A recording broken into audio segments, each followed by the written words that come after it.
सबके पास मोबाइल होता है, कहीं भी आप शॉप पे भी जाते हैं तो आप मोबाइल से कैलकुलेट कर लेंगे, जिस पे लिखा हुआ है 7 and 2 उसके बाद 1600। तो इसको कैसे ये वैल्यू निकालेंगे? जिस कैपेसिटर पे वोल्ट लिखा होगा उस पे ये 2A नहीं लिखा मिलेगा, और जिस कैपेसिटर पे 2A लिखा मिलेगा उस पे वोल्ट नहीं लिखा हुआ मिलेगा, वर्ड मिल सकता है। तो ये सारा मैं आपको चार्ट दे दूंगा। अब जैसे मान के चलिए कि आपके सर्किट में जो कैपेसिटर लगा हुआ है उसका वैल्यू माइक्रोफैराड में लिखा हुआ है, तो उसको नैनोफैराड में, पिकोफैराड में कैसे चेंज करेंगे? फर्स्ट और सेकंड को सेम लिखना होता है और थर्ड जो अंक होता है उतना 0 लिखना होता है। कई बार आप लोग का कमेंट आता है कि हमारे सर्किट में इतने वैल्यू का कैपेसिटर लगा हुआ है, उसके जगह पे दूसरा कितने वैल्यू का कैपेसिटर लगेगा। तो आज का वीडियो इसी के ऊपर है। जैसे कि ये कैपेसिटर देखिए, इस पे आप लोग को कुछ वैल्यू लिखा हुआ दिखेगा। देखिए इस पे लिखा हुआ है 2A 102J। तो इसके जगह पे हम दूसरा और कौन कौन सा कैपेसिटर लगाएंगे, यही आज की वीडियो में जानेंगे। और बाकी इस पे 2A और J जो भी लिखा हुआ है इसके बारे में भी पूरे समझेंगे। तो जो भी आज कैपेसिटर का जानकारी है बहुत ही बारीकी से और बिल्कुल ही आसान भाषा में मैं समझाने की कोशिश करूंगा। बिगिनर हैं तो ज़रूर आप लोग ये वीडियो देखिए, आप लोग के लिए बहुत ही काम का वीडियो होगा। तो देखिए कैपेसिटर के ऊपर 4 तरह से लिखा हुआ वैल्यू मिल सकता है। जैसे कि मान के चलिए कि आपके सर्किट में जो कैपेसिटर लगा हुआ है वो कोड में लिखा हुआ है, तो 3 तरह से और मिलेगा, जो कि वैल्यू किस में मिलेगा? एक तो आपको पिकोफैराड में मिलेगा, फिर नैनोफैराड में मिलेगा, फिर माइक्रोफैराड में मिलेगा। तो पहले कुछ थ्योरी समझ लेंगे तो बहुत ही आसानी से माइक्रोफैराड में, पिकोफैराड में, नैनोफैराड में कैसे बदलेंगे ये भी समझ लेंगे। तो देखिए क्या होता है, 1 फैराड में 1000 माइक्रोफैराड होता है। उसके बाद 1 माइक्रोफैराड में 1000 नैनोफैराड होता है। मैं शॉर्ट लिख रहा हूँ, ये नैनोफैराड है, NF मतलब नैनोफैराड और MF मतलब माइक्रोफैराड। MF और UF एक ही होता है, वो समझ लीजिएगा, दोनों एक ही होता है। उसके बाद 1 नैनोफैराड में 1000 पिकोफैराड होता है और 1 माइक्रोफैराड में 10 लाख पिकोफैराड होता है। अब देखिए ये 10 लाख कैसे होता है वो समझ लीजिए। 1 माइक्रोफैराड में 1000 नैनोफैराड होता है, तो 1000। उसके बाद 1 नैनोफैराड में 1000 पिकोफैराड होता है, तो इसको गुना करेंगे तो रिजल्ट आपको 10 लाख आएगा। तो इस तरीके से 1 माइक्रोफैराड में 10 लाख पिकोफैराड होता है। अब देखिए मैं एक कैपेसिटर का वैल्यू दिखाता हूँ आपको। जैसे कि ये कैपेसिटर ले लेते हैं, इस कैपेसिटर पे 2A 102J लिखा हुआ है, तो 2A और J को बाद में समझेंगे, पहले ये 102 को समझते हैं। ये कोड में लिखा हुआ है, तो जैसे कि 102 लिखा हुआ है उस कैपेसिटर पे, तो यहाँ पे क्या करेंगे कि ये 102 के जगह पे 2 0 ले लेंगे। पिकोफैराड में चेंज हो गया ये, यानी कि 1000 PF हो गया ये पिकोफैराड में। तो ये कोड में लिखा हुआ है। कोड को चेंज करने के लिए जितना भी लिखा हुआ है, मान के चलिए कि 103 लिखा हुआ है, तो वहाँ पे पिकोफैराड में कैसे बदल लेंगे इसको कि यहाँ पे सिंपली 3 0 लगा देंगे, 10,000 पिकोफैराड ये हो गया। अब देखिए ये जो 1000 हो गया, तो जो भी अंक है उसको 0 लगा लेना है, वो पिकोफैराड में चेंज हो जाएगा। तो जैसे कि 102 है, ये 102 है, जहाँ पे 102 है, लेकिन यहाँ पे देखिए इस पे क्या लिखा हुआ है 1000। ये दोनों कैपेसिटर, जैसे कि देखिए मैं आपको दिखाता हूँ, ये दोनों कैपेसिटर एक ही है। ये 102 कोड में लिखा हुआ है, ये 1000 PF में लिखा हुआ है, तो दोनों इसके जगह पे ये लग जाएगा, इसके जगह पे ये लग जाएगा। तो ये 2 तरह का हो गया। अब जैसे कि मान के चलिए कि इस वैल्यू को हम नैनोफैराड में चेंज करेंगे, तो उसके लिए क्या करना होगा, इसको नैनोफैराड में बदलने के लिए इसको डिवाइड करना होगा 1000 से। 1000 से क्यों डिवाइड करना पड़ेगा, यहाँ पे देखिए 1 नैनोफैराड में 1000 पिकोफैराड होता है, तो 1000 से इसको डिवाइड करेंगे नैनो फैराड में बदलने के लिए, तो रिजल्ट क्या आएगा। तो देखिए 1000 लिख लेंगे, इसको डिवाइड कर देंगे 1000 से, ठीक है, बराबर। देखिए रिजल्ट यहाँ 1 आया, यानी कि 1 नैनो फैराड। इसको नैनो फैराड में बदलने के लिए हमें 1000 से डिवाइड करना है, तो ये नैनो फैराड में इसका वैल्यू निकल के आ गया।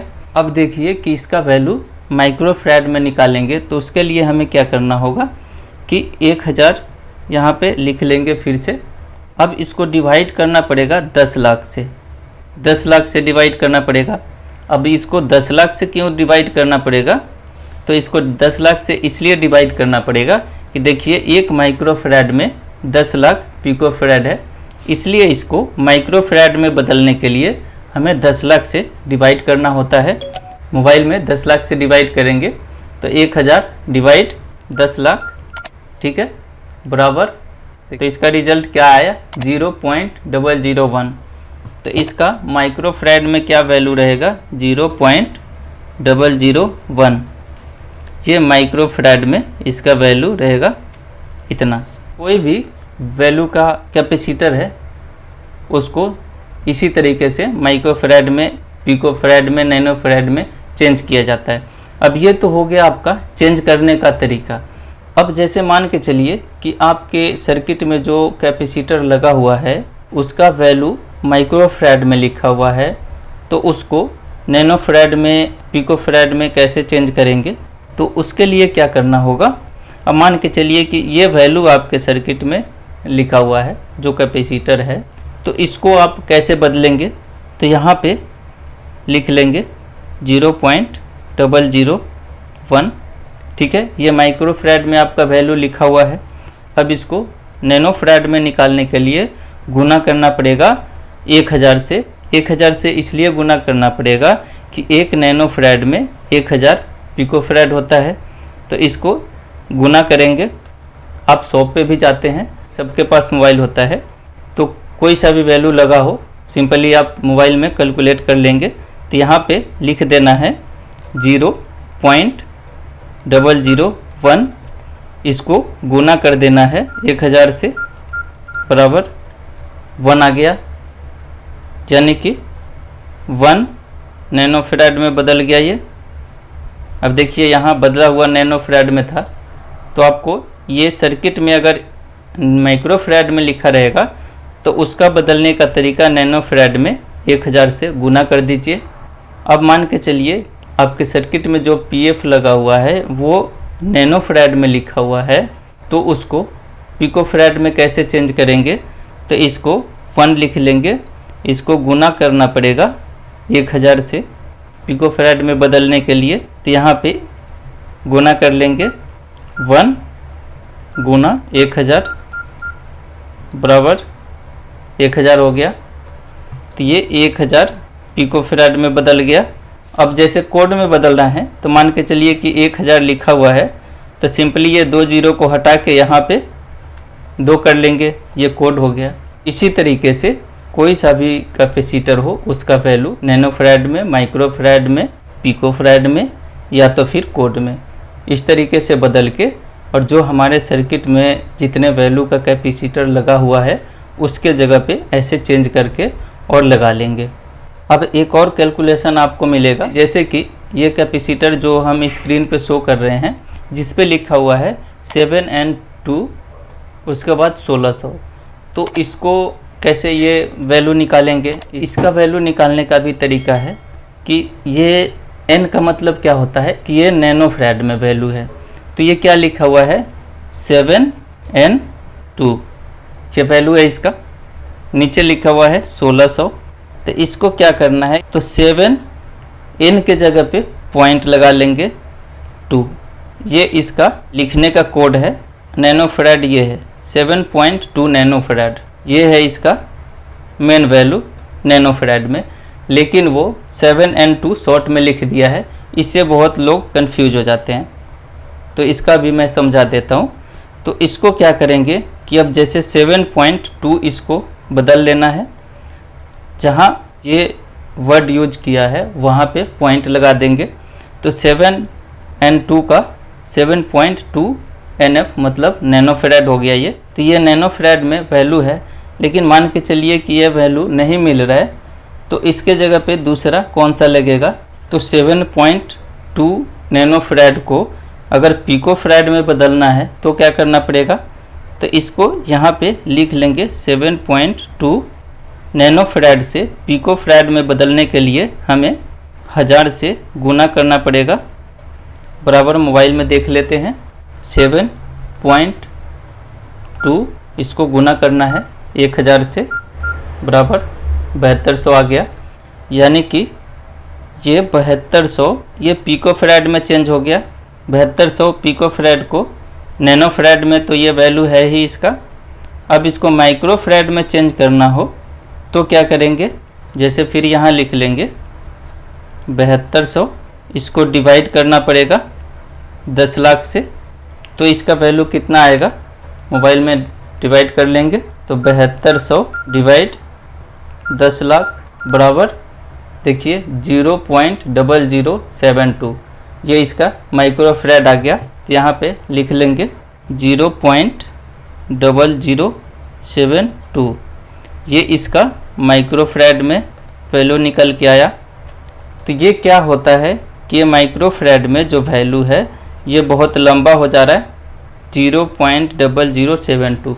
तो इतना लंबा ना लिख के कंपनी क्या करती है कि 7N2 लिख देती है। और ये 1600 जो है ये इसका वोल्ट है, ये 1600 वोल्ट का कैपेसिटर है, 7N2 इसका वैल्यू है। अब देखिए इसका वैल्यू नैनोफेराड में हो गया, पिकोफेराड में हो गया, माइक्रोफेराड में हो गया। अब अगर इसको कोड में चेंज करेंगे तो क्या करना होगा, तो जैसे कि ये 7200 7200 है, तो इसको कोड में चेंज करने के लिए क्या करना होगा, 72 और 2 जीरो के जगह सिर्फ 2 लगा लेंगे, तो ये कोड में बदल जाएगा। जैसे अगर कोड में लिखा होगा तो 722, अगर पिकोफेराड में लिखा होगा तो 7200, अगर नैनोफेराड में लिखा होगा तो 7.2 नैनोफेराड, लेकिन ये पॉइंट के जगह पे n लगा देता है, यानी कि 7N2 लिखा होगा। और माइक्रोफेराड में अगर वैल्यू लिखा होगा तो 0.0072, ये माइक्रोफेराड में वैल्यू हो गया। तो इस तरीके से 4 तरह से वैल्यू लिखा हुआ मिलता है। अब देखिए जैसे कि रेजिस्टेंस में अगर आप लोग जानते हैं तो पता होगा कि तीसरा डिजिट जो होता है उसको जीरो में बदलना पड़ता है। जैसे कि first colour second colour same लिखना होता है, और थर्ड कलर जो होता है उसके जगह पे जो भी कलर होता है उसका कोड जो होता है उसना जीरो लिखना होता है। तो उसी तरीके से फर्स्ट और सेकंड को सेम लिखना होता है, और थर्ड जो अंक होता है उतना जीरो लिखना होता है। जैसे 22 PF है तो इसको 2 जीरो नहीं लिखेंगे, ये गलत है, ये 22 का 22 ही रहेगा। अगर 47 है तो ये 47 ही रहेगा, 7 जीरो नहीं डाल देंगे। अगर इसके जगह पे 3 रहेगा तब हम 47 और 000 करेंगे तीसरे डिजिट को। इस तरीके से इसका कैलकुलेशन होता है। अब देखिए ये 2A जो फर्स्ट में बताया था कि 2A का मतलब क्या होता है और ये J का मतलब क्या होता है। तो ये जिस कैपेसिटर पे 2A लिखा हुआ है इसका मतलब वो 100 वोल्ट का कैपेसिटर है, ठीक है। और J जो है ये टॉलरेंस दर्शाता है, ये टॉलरेंस होता है इसका। तो इसका क्या मतलब होता है कि जिस कैपेसिटर पे J लिखा है वो समझ लीजिए 5% माइनस प्लस टॉलरेंस है इसका। J जो है जो टॉलरेंस दर्शाता है, और 2A जो है वो वोल्टेज दर्शाता है। जिस कैपेसिटर पे वोल्ट लिखा होगा उस पे ये 2A नहीं लिखा मिलेगा, और जिस कैपेसिटर पे 2A लिखा मिलेगा उस पे वोल्ट नहीं लिखा हुआ मिलेगा। जैसे कि यहाँ पे देखिए इस कैपेसिटर पे 2A 102J लिखा हुआ है। 2A का मतलब है 100 वोल्ट का कैपेसिटर है, और ये J जो है ये माइनस प्लस 5% टॉलरेंस है इसका। अब इसके जगह पे आपको 2A 2D 2E 2G ऐसे करके आपको कुछ भी मिल सकता है, और यहाँ पे J के जगह पे F G K M ऐसे करके वर्ड मिल सकता है। तो ये सारा मैं आपको चार्ट दे दूंगा वो चार्ट को आप स्क्रीनशॉट लेके या लिख के रख लीजिएगा। जो भी कैपेसिटर पे वर्ड लिखा होगा उसका आप चार्ट में देख के पता कर सकते हैं कि कितने वोल्ट का है और कितना इसका टॉलरेंस है। तो आशा करता हूँ ये वीडियो आप लोग के समझ में आ गया होगा। फिर भी कोई सवाल या सुझाव हो तो कमेंट ज़रूर करिएगा। आगे भी ऐसे ही वीडियो देखना चाहते हैं तो चैनल को सब्सक्राइब कर लीजिएगा, बेल घंटी को ज़रूर दबा लीजिएगा ताकि जो भी वीडियो आगे अपलोड हो तो आप लोग को नोटिफिकेशन मिल जाए। तो मिलते हैं ऐसे ही नेक्स्ट वीडियो में। जय हिंद, जय भारत, थैंक यू।